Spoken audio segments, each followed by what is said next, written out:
Bonsoir tout le monde, merci Vinicius d'animer un petit peu ce match affreusement pénible entre le Real et Leipzig. Donc il devait prendre rouge, clairement, vous le voyez s'afficher.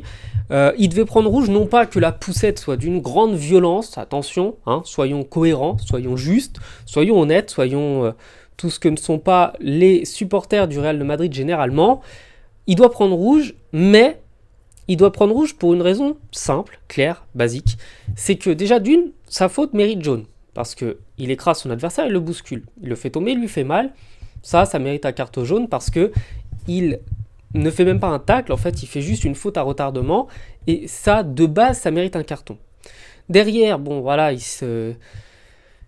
se dispute gentiment, comme on le voit souvent au foot, mais Vinicius va avoir un geste vers le visage de son adversaire des deux mains. Vous le voyez, normalement s'afficher là.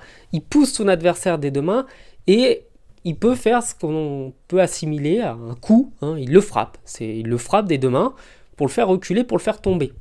Évidemment, il y a énormément de cinéma derrière, parce que forcément dans le foot, on a l'habitude du cinéma, et même si c'est détestable, et ce geste-là, le geste de pousser son adversaire mérite un carton, et donc logiquement, il aurait dû prendre son premier jaune pour la faute, qui était à retardement, je le répète, et qui valait jaune, et pour le vilain geste derrière, qui, même s'il n'est pas violent, mérite un carton, parce qu'on n'a pas à faire ça sur un terrain. Mais comme c'est le Real de Madrid, même si je veux pas être complotiste, mais quand même, je conclurai sur ça, très courte vidéo. Au match aller, il y a un but refusé pour un motif inexistant, un hors-jeu inexistant de Leipzig, et au match retour, il y a un carton rouge qui n'est pas donné. Ça va quand même souvent dans le même sens. Bref, je vous souhaite de passer une bonne soirée, passer un bon match, ne vous endormez pas surtout. Ciao.